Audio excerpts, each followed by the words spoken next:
I make fun of console peasants and PC elitists quite often. I really dislike both groups, but the reason I dislike them is not because they're annoying or because of the misconstrued opinions, but because of how illogical they are as a whole. When you think about it, there are a lot of people out there who don't like gaming and see gamers as basement-dwelling nerds, and we're categorized by them as the same nerd. Doesn't matter what platform you play on, if you're a gamer, you're a freak. At least to them. And this isn't as prominent anymore. Most people look at gaming as just another hobby, like watching TV, building puzzles, board games, or even exercise. But there are still majorities of people out there who legitimately hope that gaming dies, because of one reason or another. And that's why I hate console peasants and PC elitists. These gamers fighting other gamers to no avail. We already have the facts on this, we don't need to argue about any of it.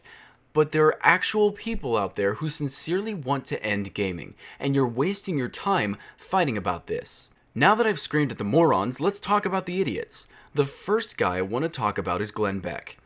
He has openly said that video games lead to suicide, depression, homicidal tendencies, and he's stated that on TV, children who shoot each other or take a gun into schools, or malls, or other places to kill people have learned how to fire a gun from Call of Duty.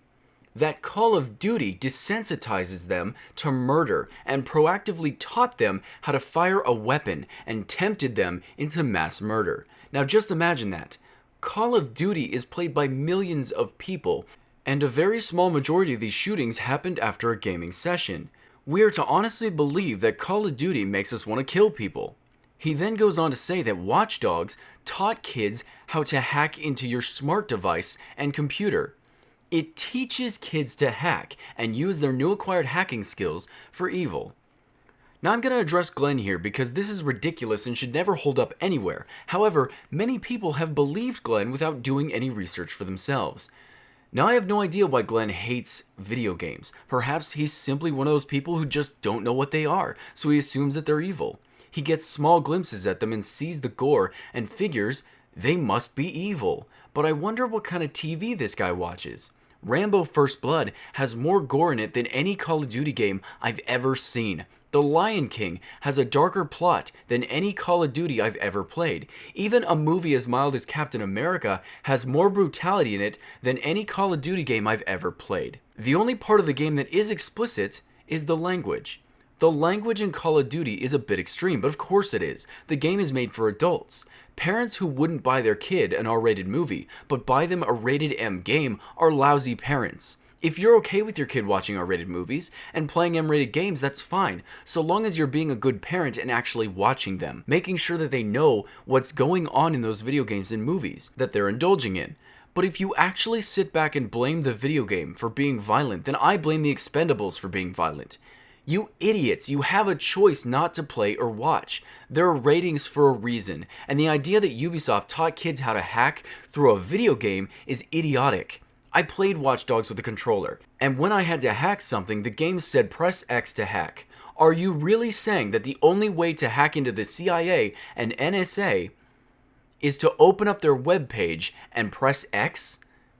Now that is just one example of someone who is popular in the media spreading lies about something that he personally doesn't agree with. But how can I call them lies? How is it fair to just label them as lies? There has to be proof. Otherwise, I'm doing the same thing.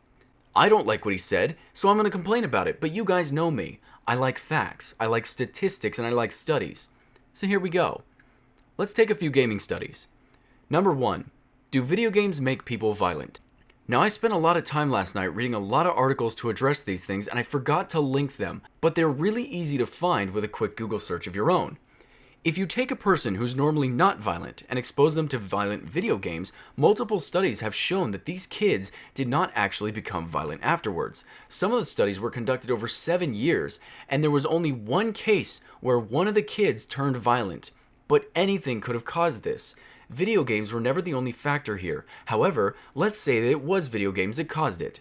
This means that this kid can be likened to an alcoholic. There are things that some of us can do, and others simply can't. Some of us are susceptible to addiction, and if this is the case here, then one person could drink all they want and totally be fine, and another could drink one beer and become hooked and are an alcoholic for life. Same principle applies with everything, including video games. So this one kid whom wasn't violent before should just not play video games. Number 2, the pros of video games. Video games are a relief.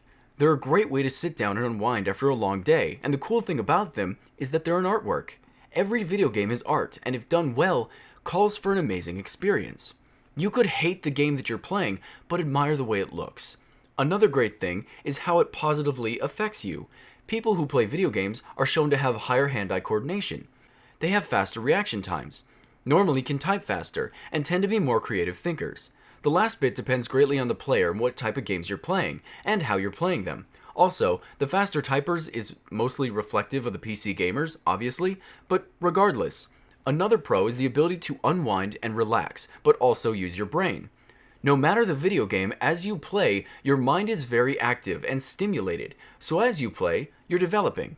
Whereas if your hobby was watching TV, you're not exercising almost anything, which is fine, don't get me wrong, but it makes me laugh because I have a few friends who don't play video games, and they would make fun of me when they came over and saw me playing games. But I was the weird one when I was laughing at them for watching TV with their mouths open. To list it simply, video gamers are better at following directions, problem solving and logic, hand-eye coordination, planning, resource management and development, multitasking, quick thinking, accuracy, strategy, situational awareness, reading and math skills are easier to develop, perseverance, pattern recognition, estimating skills, reasoning, hypothesis testing, mapping, memory, concentration, reasoned judgments, risk-taking, responding to challenges, frustrations, rethinking goals, and teamwork. Now the cons. Everything has silver linings and everything has pitfalls. If you wish to delude yourself from thinking gaming doesn't have cons, so be it, but gaming has negatives. People who play excessive video games have a higher chance of obesity. Video game addiction is something that you should also watch for, and one thing that kept popping up is that it promotes violence. However, I do not actually agree with this. And here's why. In video games like Call of Duty and Grand Theft Auto, I do not feel attached to NPCs. I'm old enough and smart enough to know that they aren't real. They aren't actual people, and killing them doesn't affect anything. It doesn't make me want to go out and kill anybody. It doesn't make me feel like an evil person when I kill an NPC in a video game. However, when a character in a game is developed, I feel terrible if I have to kill them or they die. Take a video game from a long time ago, so nobody should be mad at me for spoilers here. Splinter Cell Pandora Tomorrow. There's a character in there named Dahlia Tall. She helps you through one of the missions by distracting guards and getting you to where you need to go. After she helps you, the main character, Sam, is instructed to kill her, and you have a choice to do so or not. The first time I played the game, I just did it. I was confused but hurried, so I just pulled the trigger and instantly, I felt terrible.